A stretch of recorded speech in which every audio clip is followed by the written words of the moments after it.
Saya ambil contoh kasus di Madura saja. Informasi A1 ini. Jadi ini bisa dipertanggungjawabkan. Bisa dipertanggungjawabkan. Kalau saya disuruh, mana orangnya, saya tunjukkan. Si Habib ini, kalau kamu nanti menceraikan istrimu dan istrimu menjadi istri saya, kamu dapat syafaat dari Nabi Shallallahu Alaihi Wasallam. Dan istrimu akan melahirkan benihnya Nabi Shallallahu Alaihi Wasallam. Dan orang tuanya semua akan mendapat syafaat dari Nabi Shallallahu Alaihi Wasallam. Itu rela dia menceraikan istrinya. Rela. Nasab Ba'alwi ini bukan hanya sabit dengan suhro dan istifadah. Padahal di dalam ilmu fikih, saudara, nasab keturunan yang sudah begitu panjang cukup dengan suhro istifadah, sabit dia punya nasabnya. Itu suhro wal istifadah sangat dikenal. Tapi dimulai dari abad keberapa? Abad ke-9 Hijri. Sementara abad ke-4, 5, 6, 7, 8, 0. Tapi keistimewaan nasib Ba'alwi, saudara, bukan hanya suhro dan istifadah, tapi dengan ijma' ulama ahli sunnah wal jamaah. Jadi selama sekian abad, bukan suhro wal istifadah lagi. Bahkan ulama-ulama Syiah, ulama-ulama Wahabi, ulama-ulama Ibadiyah dari kalangan Khawarij, saudara, mengakui bahwa nasab Ba'alwi thabitun bil ijma'. Jadi meskipun tokoh Syiah yang membela mereka tetap tidak ada data. Kelemahan. Nggak ada data ya? Nggak ada data. Zero. Itu kalau sudah thabit bil ijma', itu sudah di atas suhro wastifadah, saudara.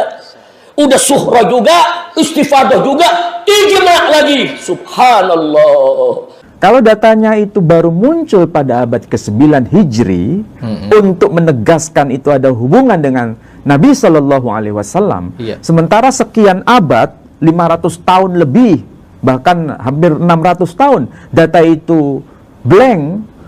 Apakah mungkin bisa dikaitkan dengan Nabi Shallallahu Alaihi Wasallam? Nah, sekarang ada orang mengutak-ngatik, saudara, mau ngebantah, udah gitu membatalkan nasab Ba'alwi. Siapa lo? Membatalkan sampai kayak imam, saudara, kayak mujtahid. Saya batalkan nasab Ba'alwi. Paling menyan. Karena kita membela Nabi Shallallahu Alaihi Wasallam, dan Nabi sudah memperingatkan jangan sampai ada orang atau sekelompok orang yang menisbatkan kepada Nabi tanpa dasar. Nggak ada tuh sekarang begal-begal nasab bisa menang dari para habaib dan para ulama. Nggak ada. Udah banyak fitnah ini, udah aneh-aneh manusia muncul, saudara. Yang nggak ngerti nasab bicara nasab. Tidak punya data untuk mengatakan keturunan Nabi, tapi dia mengaku kemudian dipublish ke ruang publik. Ini bahkan membahayakan agama. Ini namanya mengeksploitasi ummah dengan mengatasnamakan Nabi. Dan ini konsekuensi logisnya luar biasa. Masya Allah, kacau tidak? Kacau tidak? Kayaknya udah stres tuh. Udah stres tuh kalau semua ulama dilawan.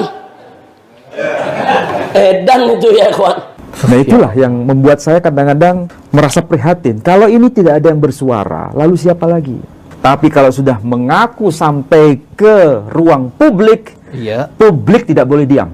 Publik tidak harus terus menyuarakan itu. Tidak boleh bahwa diam, itu adalah sebuah kebatilan yang harus diluruskan.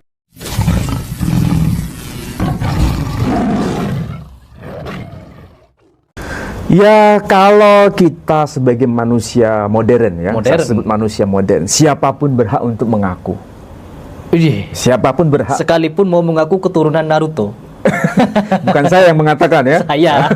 Mau mengaku keturunan Gajah Mada.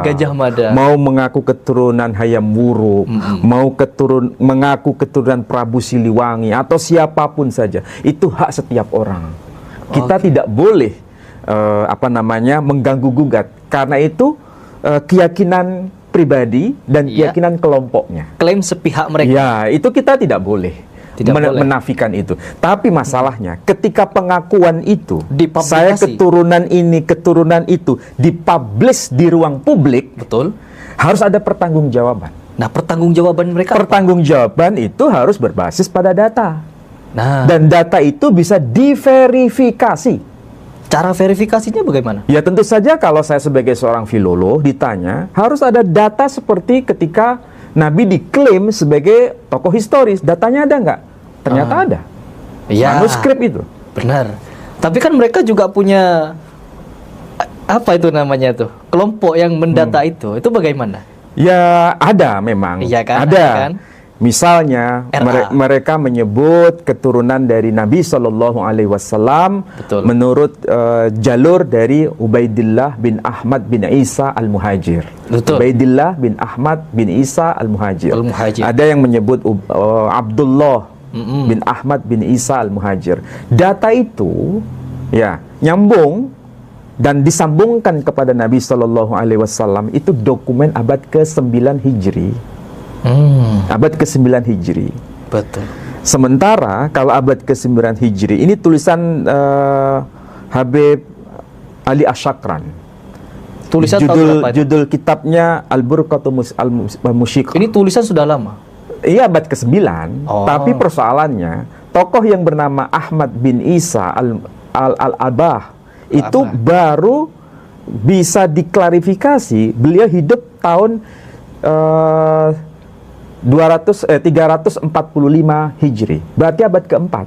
Abad keempat. Abad keempat Hijri. Hijri.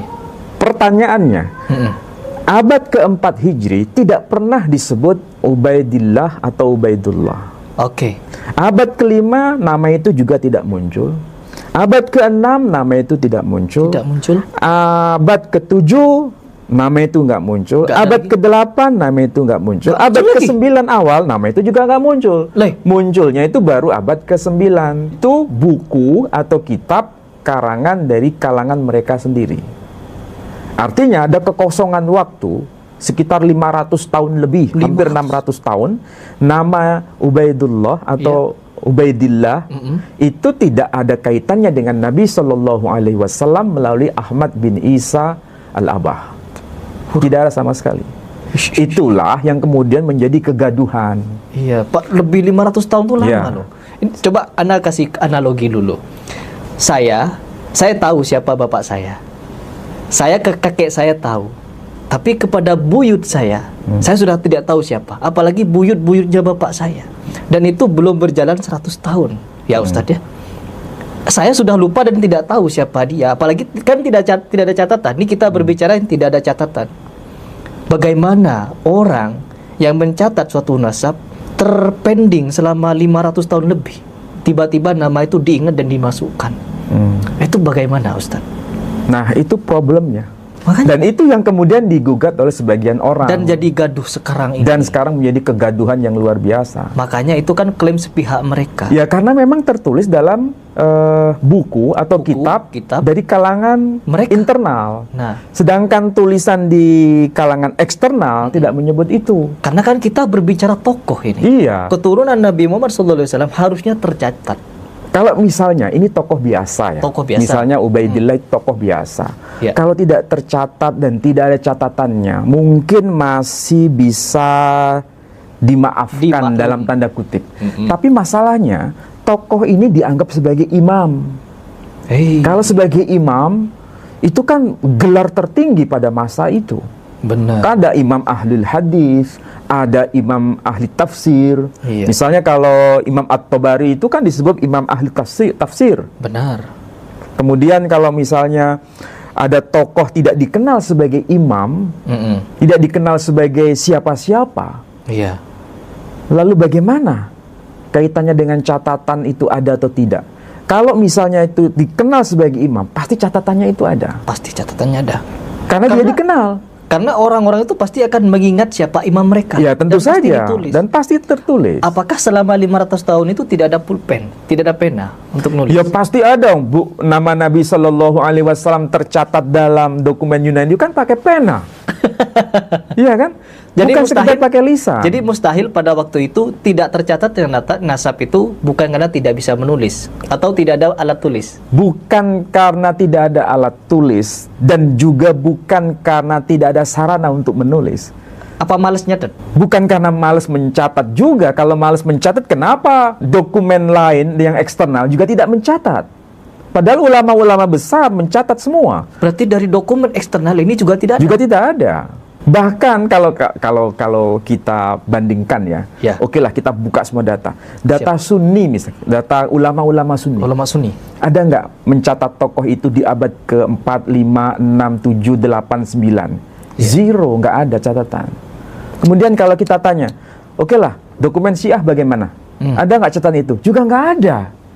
Dari Syiah pun tidak. Nggak ada. Jadi Tapi kita kan mau kemarin- bicara apa? Kemarin sempat viral ada satu video dari ulama Syiah kalau tidak salah membela. Syekh Mahdi Rojai. Itu bagaimana Ya. pandangan antum? Ya, dia dalilnya cuma sekedar merujuk pada suhrah wal istifadah. Suhrah wal istifadah itu sudah dikenal, sudah diketahui umum. Itu yang menjadi dalil bahwa dia sebagai orang atau kelompok yang memiliki nasab kepada Nabi Shallallahu Alaihi Wasallam. Iya. Tapi kalau suhrah wal istifadahnya itu kan baru abad ke-9 sampai sekarang. Itu suhrah wal istifadah sangat dikenal. Iya, iya, iya. Tapi dimulai dari abad keberapa? Abad ke-9 Hijri. Sementara abad ke-4, 5, 6, 7, 8 0. Jadi selama sekian abad bukan suhrah wal istifadah lagi. Jadi meskipun tokoh Syiah yang membela mereka tetap tidak Tetap ada ada data. kelemahan. Nggak ada data ya. Nggak ada data. 0. Allahu Akbar. Ini kalau bahasa kita ajib ini. Ajib. Bukan cuma Dan- ajib ya teman-teman. Jadi memang begitulah. Kalau kita mau memverifikasi ya data. Kadang-kadang saya mencoba untuk menghubungkan ini. Menghubungkan. Ya, ini Ustadz mencoba Untuk menghubungkan begini. membenarkan Berupaya supaya bisa sambung. supaya bisa benar. Begini. Kalau ini terputus berapa abad nih? Antara Ubaidillah ya. Dokumennya dengan era sebelumnya itu kan terputus sekitar 500 tahun. Iya. Namanya nggak tercatat. Nabi Shallallahu Alaihi Wasallam, Nabi kita ini yang diakui oleh semua kaum muslimin. Bahkan Syiah pun ngaku. Iya. Artinya beliau itu kan lahir tahun 571. Iya. 571 Masehi. ya, Masehi. Sementara hitungan Masehi itu kan mulai abad pertama. Ya. Berarti sama dengan 500 tahun juga kan? 500 tahun juga. Ternyata nama beliau sudah tercatat juga. Nama beliau tercatat dalam Iya. dokumen Ahlul Kitab. Bahkan manuskrip Dead Sea Scroll atau Mahtutat Al-Bahrul Mayyit atau naskah-naskah Laut Mati yang disimpan di Israel itu kan ditemukan abad ketiga sebelum Masehi. Abad Oke. ketiga sebelum Masehi. Abad ketiga. Ternyata di situ ada tertulis nama. Kalau teksnya bunyinya begini, Hikko mamtakim wa khullu Muhammadim Zaidodi wa Zara'i benot Yerusalem. Ini bahasa mana ini? Bahasa Ibrani. Ibrani. Hikko mamtakim. Artinya? Apa yang ada pada lisannya begitu indah. Wa khullu, dan apapun.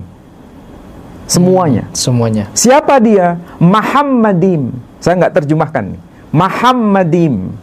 Siapa Muhammadim? Zaidodi. Allah. Dialah kekasihku. Wazara'i, dialah pemimpinku.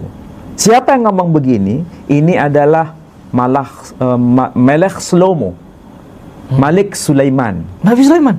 Menyebutkan itu. Abad ketiga. Nabi Sulaiman sudah menyebutkan. Menyebutkan itu. Abad ketiga sebelum Masehi. Oke. Sementara abad Dan data ini sudah tercatat. ada. Sampai sekarang masih dapat kita baca itu. Tertulis Muhammadim abad ketiga sebelum Masehi sampai abad pertama, jaraknya berapa abad? 3 abad. Abad. Dari abad pertama sampai 571, anggap saja 5 abad. Iya. 5 tambah 3 berapa? 7. 8. 8. Berarti 800 tahun 800 nama Nabi itu tercatat. Kalau dihitung dari 1 Masehi sampai Nabi dilahirkan 500 tahun, berarti sudah tercatat. Berarti Nabi Sulaiman sudah mendapatkan informasi gaib dari Allah bahwa akan adanya Ini Nabi kita nggak bicara goib lagi, bicara fakta nama itu ada. Iya, tertulis. Masya Allah. Jadi kalau begitu, apapun kesimpulan orang, kalau mengatakan ini adalah tokoh sentral, dianggap sebagai nabi, sebagai rasul, sebagai imam, itu kan gelar tertinggi. Pasti ada catatannya. Wajib. Kalau tidak ada catatannya, memang orang ini ada atau tidak? Ya silakan simpulkan sendiri. Sip. Itu problemnya di sana sebenarnya. Ini yang saya sebutkan teman-teman, bahwa beliau ini mencari jarum di tumpukan jerami itu mudah. Kalau kita kan susah karena nggak punya literasi. Dan di sini teman-teman, saya juga punya unek-unek ya Ustadz ya. Ketika mereka ini menyatakan nasab mereka tersambung terhadap Rasulullah SAW, sedangkan tadi antum menyebutkan selama 500 tahun lebih itu tidak ada catatan sama sekali. Sedangkan kita kalau mengukur ingatan kita hanya mentok kepada siapa? Kepada buyut kita itu paling ingat kalau kita mau pakai ingatan. 4 generasi 4 ke generasi atas. sudah hilang, sudah agak tahu siapa. Sedangkan mereka bisa dengan mudahnya di abad ke-9 itu mencatat itu semua. Sedangkan ini kan perlu pertanggungjawaban, dinisbahkan kepada Nabi. Ini kan ada 2 konsekuensi. Iya, betul. Yang pertama konsekuensinya berdusta atas Nabi. Terus yang kedua berdusta atas nasabnya. Lalu bagaimana cara kita menyikapi ini, Ustaz? Ya, sebagai seorang muslim, kita tidak bisa hanya percaya pada doktrin, dalam arti doktrin yang tanpa dasar. Soalnya kan begini, kalau kita mempercayai nasab mereka, sedangkan nasab mereka tidak tersambung, dan sedangkan mereka mengakui memiliki bukti inilah bukti itu, kalau kita mengingkari juga tidak boleh kan begitu. Tapi melalui data yang kita punya, mereka sama sekali tidak bisa dipertanggungjawabkan. Lalu bagaimana sikap kita? Ya, sikap kita sederhana, karena kita membela Nabi SAW, dan Nabi sudah memperingatkan jangan sampai ada orang atau sekelompok orang yang menisbatkan kepada Nabi tanpa dasar. Betul. Itu harus kita pahami bersama, dan saya kira semua sepakat itu. Iya, Ya kan? Tidak ada seorang muslim yang membenarkan ada satu orang atau kelompok sekian orang yang menasabnya kemudian dihubungkan kepada Nabi padahal bukan. Kita semua sepakat itu. Iya. Nah, kalau itu kita sepakati, bila terjadi hal seperti ini yang sedang gaduh ini, maka yang kita minta adalah mana hujahnya? Datanya mana? Mana datanya? Kalau datanya itu baru muncul pada abad ke-9 Hijri untuk menegaskan itu ada hubungan dengan Nabi SAW, sementara sekian abad, 500 tahun lebih, bahkan hampir 600 tahun, data itu blank, apakah mungkin bisa dikaitkan dengan Nabi SAW? Itu problemnya. Problemnya ya. Itu problem ilmiah sebetulnya. Problem ilmiah. Dan mudah. Ya. Malah lebih selamat bila ada orang yang memang dia keturunan Nabi SAW sesuai dengan keyakinannya. Iya. Sesuai dengan keyakinan. Ini sudah yakin. Sudah yakin.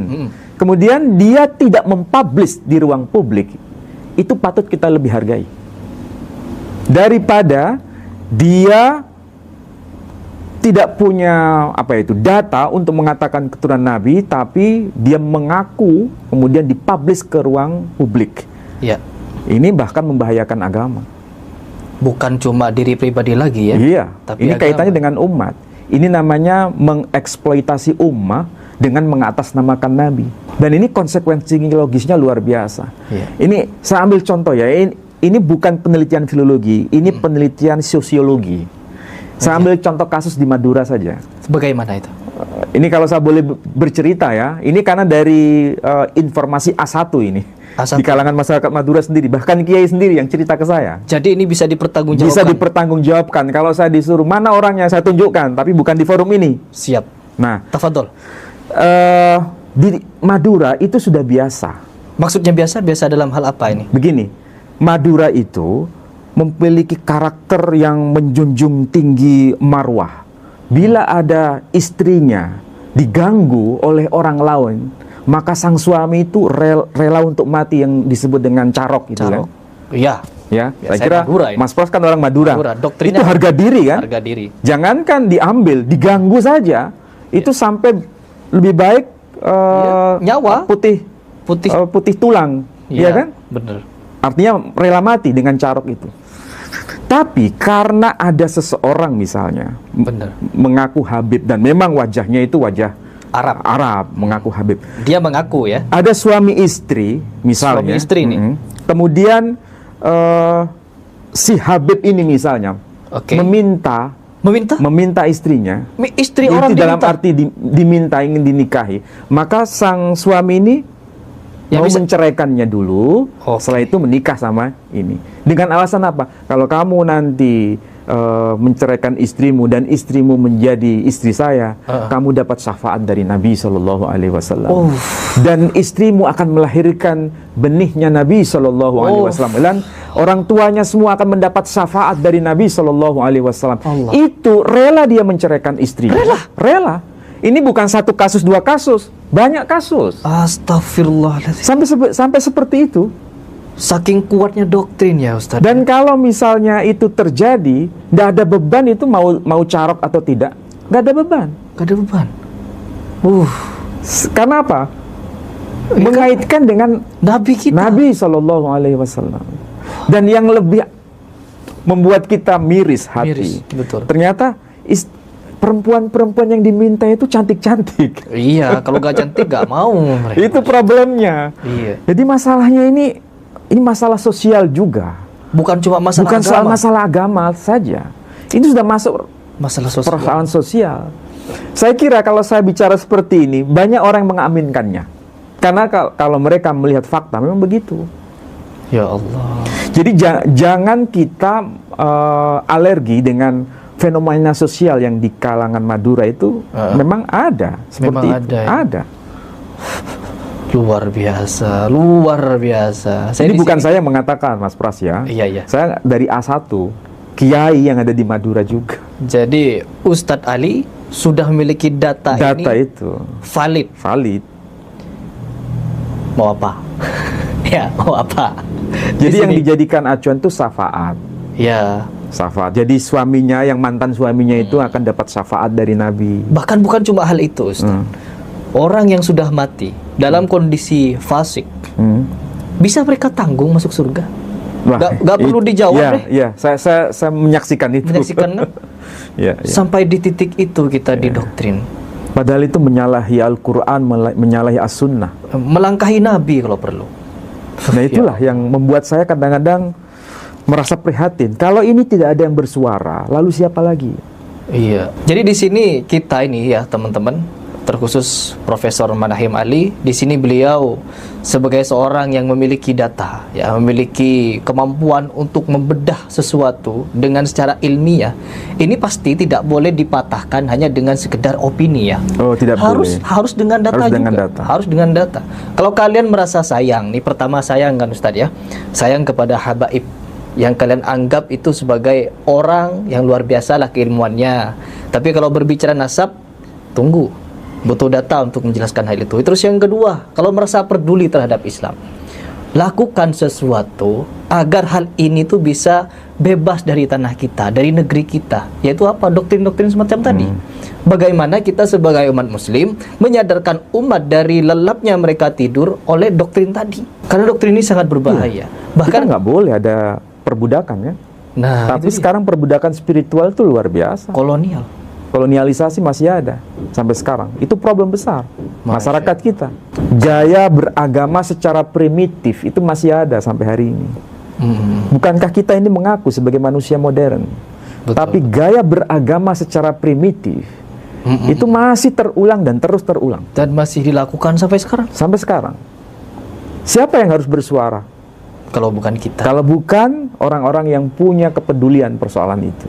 Kalau semua orang diam, ini akan terus-terusan dikonsumsi oleh publik. Ini ya luar biasanya kita teman-teman.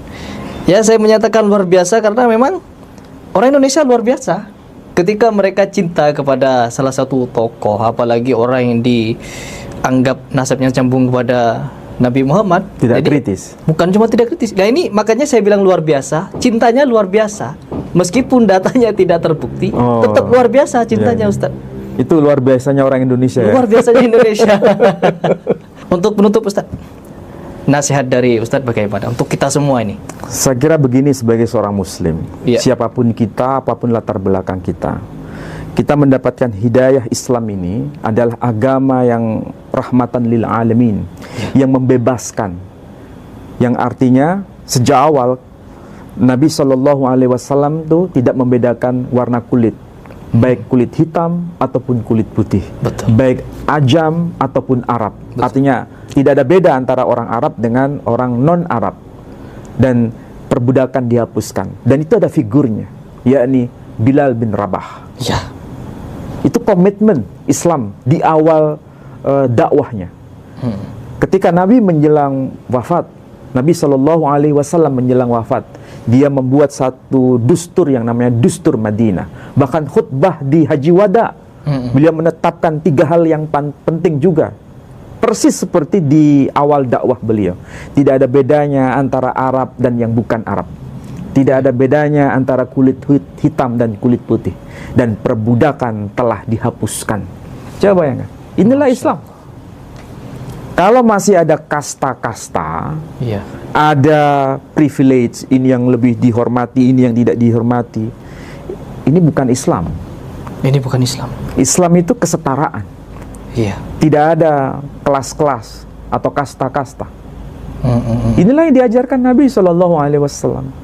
Kalau seandainya ada sekelompok orang atau beberapa orang tidak mengajarkan seperti ini, berarti dia masih terikat dengan doktrin-doktrin jahiliyah. Betul. Itu problem Problem ya. problem umat kita sekarang. Jadi problem umat kita ini yang di Indonesia terkhusus bukan cuma agama ya. Dari segi gaduh nasab ini agama, sosial, bahkan dari segi sejarah pun ini perlu dikritisi lagi Iya. ya. Bahkan apa tadi? Pengkastaan. Pengkastaan. Jadi karena memang kita lihat ya teman-teman, ketika kita menjumpai salah satu Habib, ini bukan bicara tong kosong, tapi data, fakta, bahkan jejak digitalnya ada. Melihat Habib saja mereka nunduk berlutut. Ada yang jalan rangka, ada yang sampai cium kaki, cium tangan dibolak-balik. Bahkan bekas minumnya oh ya Allah. Ini fenomena ya, Ustaz. Kalau bahasa agamanya ghulu, Ghulu. berlebih-lebihan, Iya. Sedangkan ghulu ini hukumnya dilarang. dilarang dalam agama kita. Miris ya dengan keluar biasaan umat kita ini. Ya, memang perlu pembelajaran yang terus estafet, Iya. tidak bisa berhenti, Iya. Kalau kita berhenti sama halnya kita mendiamkan. mendiamkan kemungkaran. Iya, ini masuk ranah kemungkaran sudah ya. Oh, sudah masuk ranah kemungkaran. Masya Allah. Jadi kita akan terus mengawal ini teman-teman sampai akhirnya. Oh, ini terakhir Ustaz. Sebenarnya banyak pertanyaan Ustaz, banyak sekali. Cuman karena kan durasi, terus jadwal Ustaz juga. Misalkan ini pertanyaan terakhir dan kita akan tutup.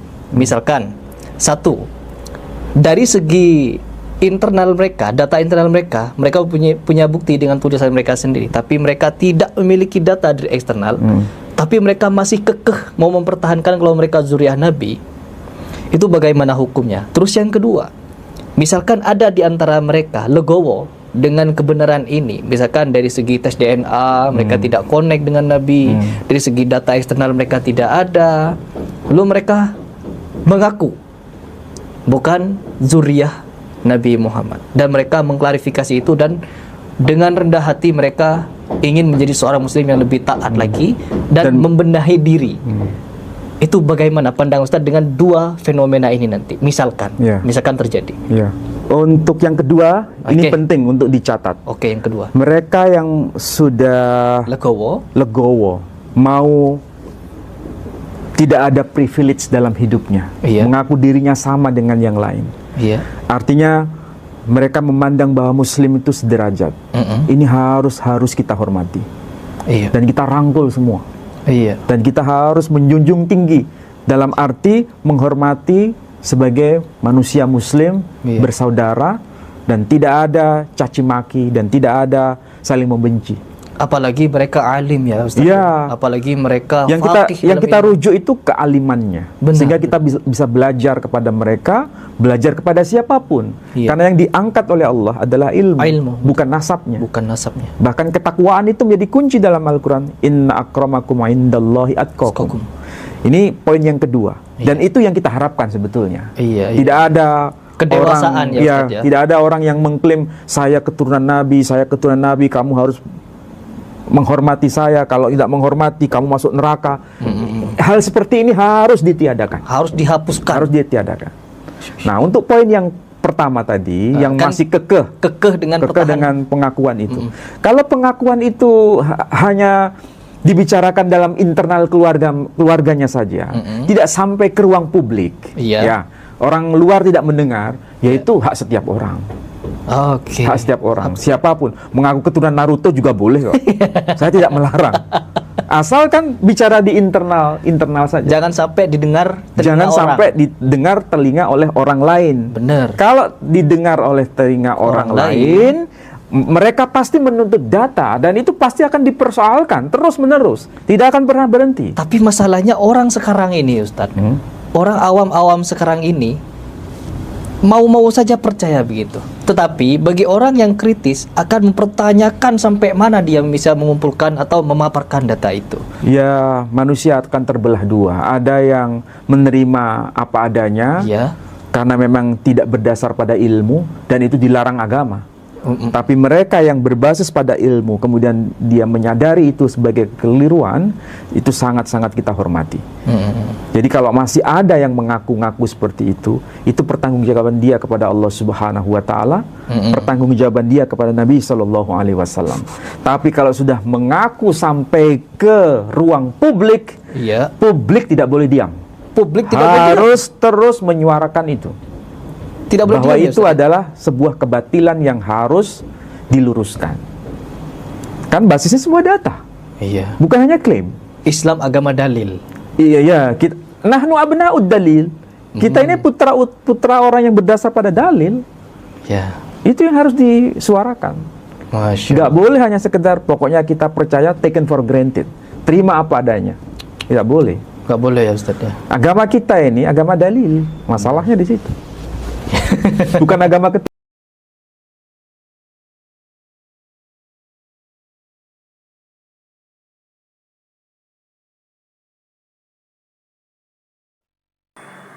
Assalamualaikum warahmatullahi wabarakatuh.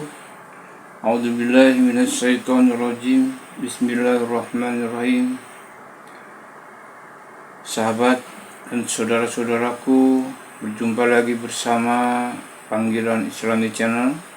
Sehat walafiat tentunya, dan mudah-mudahan kita selalu dalam lindungan Allah Subhanahu wa taala. Amin ya rabbal alamin. Sahabat dan saudara-saudara di mana saja berada, pada kesempatan ini saya akan menyampaikan satu informasi, yaitu informasi tentang percakapan ini ya, jadi diskusi antara Mbak Alawi dengan para alim di Indonesia ini. Nampaknya ini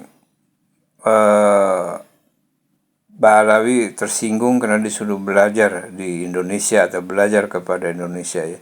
Sehingga Mbak Alawi ini sampai marah dan mengatakan kalimat yang kurang pas ya. Jadi katanya beliau mengatakan kalau tidak ada Mbak Alawi, tidak ada Yaman, Indonesia tidak kenal Islam. Ditertawakan akhirnya oleh para hadirin. Dan untuk itu katanya ya, berilah sesuatu yang baik kepada Yaman, karena Yaman sudah memberikan sesuatu yang baik, diketawain lagi. Iya sahabat, seperti itu ya. Dan mudah-mudahan ini sebuah guyonan aja lah, jangan di ini ya. Tapi ya seperti itulah ya, sifat-sifat Yaman yang tidak mau direndahkan ya, padahal dia di sini hanya sebagai imigran, penumpang gelap ya, penumpang gelap. Tapi laganya nggak mau dia rendahkan ya, maunya dibangga-banggakan, dipuja-puja ya. Nah, itulah sifat dari kolonial penjajah ya, seperti itu. Mungkin mereka para Ba'alawi yang ada itu tidak merasa kalau dirinya itu di sini numpang ya, numpang hidup ya. Dia merasa kita malah yang ikut hidup sama dia. Ini kan satu yang kurang benar ya. Dan untuk itu banyak para pihak yang melakukan perlawanan kepada para Barat. Ya, lengkapnya yuk kita simak aja seperti apa dan bagaimana nih perbincangan atau diskusi yang terjadi ya. Seru kayaknya ini. Yuk kita simak. Jangan lupa di like dan di subscribe. Bagi yang sudah subscribe, saya ucapkan banyak terima kasih ya. Yuk kita simak saja video berikut ini. Yang saya baca tentang Yaman, kenapa sekarang perang? Kenapa negara Anda tidak berguru ke Indonesia? Kenapa sekolah Anda tidak mempelajari Indonesia untuk menciptakan kedamaian di Timur Tengah? Jadi ini terbalik ya, terbalik. Insya Allah negara Indonesia akan aman. أنتم ما عرفتم الإسلام إلا من أرض اليمن واليمن. Dan antum Indonesia nggak mengenal Islam kecuali dari Yaman. Detik-detik seorang Khabib dari Yaman ngamuk dan menghinakan bangsa Indonesia gara-gara negaranya disuruh belajar dan berguru kepada Indonesia agar negaranya tidak terus-terusan dilanda perang.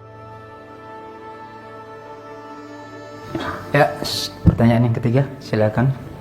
Assalamualaikum warahmatullahi wabarakatuh. Utusan dan profesi. Nama saya Rosadi dari Universitas Nahdlatul Ulama, Pak. UNU. Pertanyaan saya terharu ya ketika Pak Ustadz tadi, kenapa Indonesia itu Islamnya itu besar dan aman. Salah satu yang saya catat sini, karena orang Indonesia itu sangat menjunjung tinggi akhlak dari datuk moyangnya, dan itu tidak terjadi di sebagian negara Arab, kata beliau.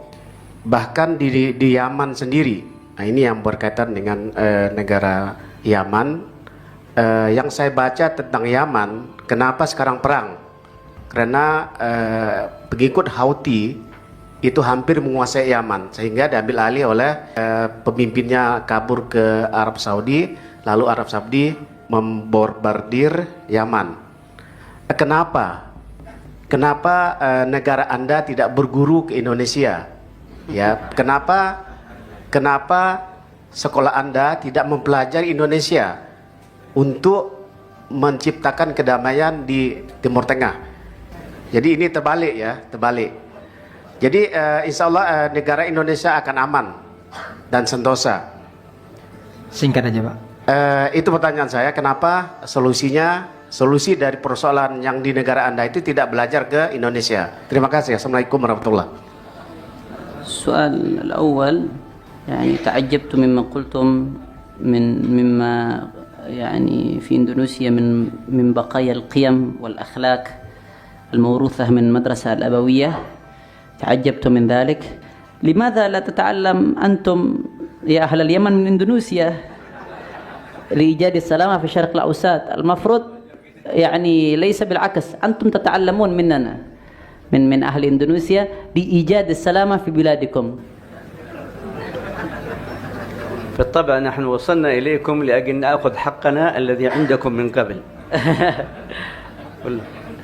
Tentu saya sampai kepada antum semua untuk mengambil apa yang kita miliki, tapi ada pada antum sekarang.